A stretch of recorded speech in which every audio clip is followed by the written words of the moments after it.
He is dog, sinister, and other. He is not a patriot, he is a socialist, or a Muslim, or worse. So those who suggest that the most liberal of his policies, those which deal with health care, or with working women, or with education, must in turn be socialist as well. And rather than educate people on the difference between social justice and socialism, the church has been silent.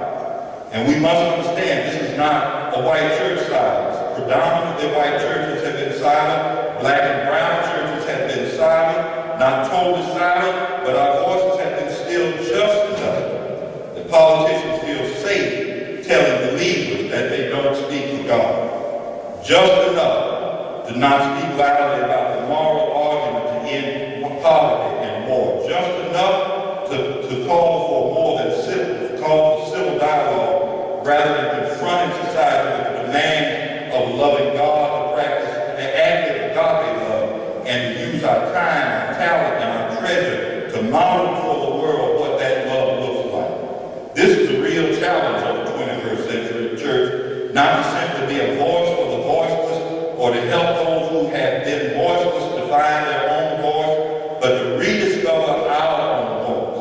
What the church has been anointed to say is what no one else, no other institution, no other voluntary association, no political party, no elected body, no one else has been anointed to say, the Spirit of the Lord is upon me because he has anointed me to preach the gospel to the poor. He has sent me to heal the brokenhearted, to proclaim liberty to the captive, and recovery of the sight to the blind, to set at liberty those who are oppressed, to proclaim, to preach, if you will, the acceptable year of the Lord. It is in that sense that we really do speak for God. No other entity, no voluntary association, no corporation, no non-profit or NGO, no league of nations has the requirement to remind men, he has shown you, O God, what is good. O man, what is good? And what does the Lord require of thee? But that you do justly, love mercy, and walk humbly with your God. No other body, no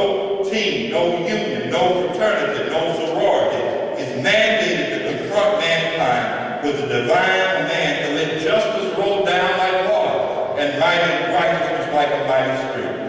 And while each of us who call ourselves Christians are required to discover what that means in our individual lives, it is not a tremendous stretch to understand that our systems, our institutions, our commerce, our government, which are expressions and extensions of our individual and communal interests, ought to reflect those values and those concerns.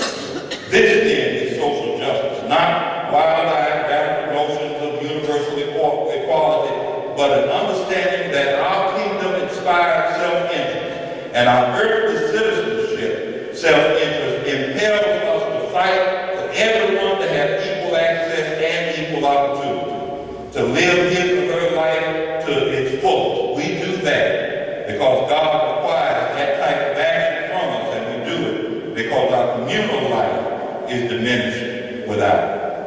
Thank you.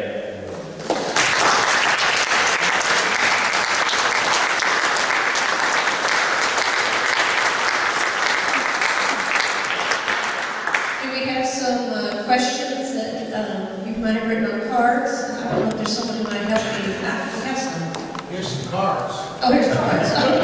They're blank. Would anybody like to? Okay, we have someone here.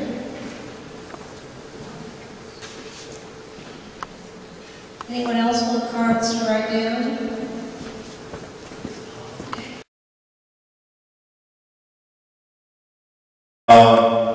I think two things. I had this conversation earlier today. I sincerely believe, and obviously, one of the things that I'm most proud of when it comes to CitySquare is that we are both advocates and practitioners when it comes to social justice. Not just simply advocating for the poor, but also working with them to lift as many as we possibly can.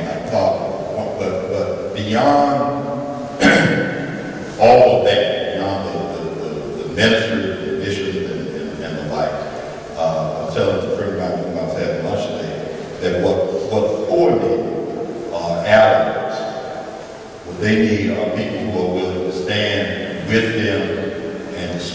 for them, not just when they are with them, but in places where poor people and people who have had access and opportunity limited don't get an opportunity to go.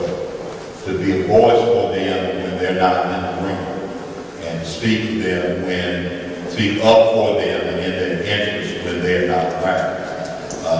And I think that probably one of the most valuable things is to challenge, if you will, since I'm not a member of the White Church, to challenge your own materialism, to challenge your own sentiment, and to take time to understand and read God's Word through a much broader lens than the nationalistic lens with which many of us white men tend to try to read God. That is.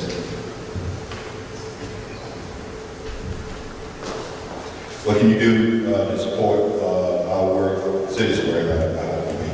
I work in Dallas and in Austin, and you need to show up when you address city council and county commissioners. There are a number of things that we do. The most obvious way to support our work is, quite frankly, with money. The other way to support our work is, again, be the allies that we talk about with those people that we consider, on behalf of those people that we consider to be our neighbors. And there is going to be an opportunity to address the city council. I hope that by the time I got here, we would have had concrete plans that we could have directed with. But we are in the process we'll know more about this tomorrow, the process of trying to get the city council to adopt an ordinance that regulate the clustering of these predatory loan businesses. On one street in southern Dallas, not South Dallas proper, but southern Dallas, there are about 19 of these payday loan, cash loan businesses, within on a 2 mile stretch of street, 19 of them. And it's difficult for people to understand that not only is preying upon the weaknesses of people who are caught in desperate financial situations, it's also choking out the opportunity for any other kind of economic development. And so if we can get that down, of course, those who are already there will be grandfathered in. But the city council and the committee that would recommend this ordinance to the city council has already involved on sending that ordinance to the council. And we need to be able to put pressure on them to say, this is something that needs to be done, that we need you to protect the economic vitality and viability of poor and minority neighborhoods. And again, in a situation like this in Dallas, as soon as I find out when we're going to do that, I'll let Joe know, and hopefully you all can be a part of that, because the more people there, the better. The goal we have to do that is to have 200 people packing out the City Hall with the support of this ordinance. And let me share from experience, from experience, the more diverse you are when you show up, the less they know what to do with it.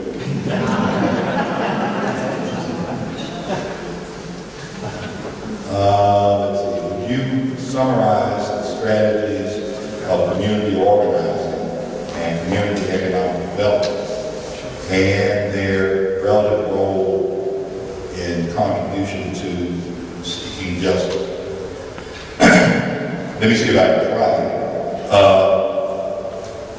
With regard to community organizing, I think that strategies of community organizing are basically leveraging relationships into political power and having conversations which are deep and substantive, which lead to action, and which lead to action for relationships in which trust is developed and transcend, or has at least the potential to transcend all of those lines of tension, violence, class, color, political party, and the like, to the point where we understand that our self-interest, by and large, is mutual.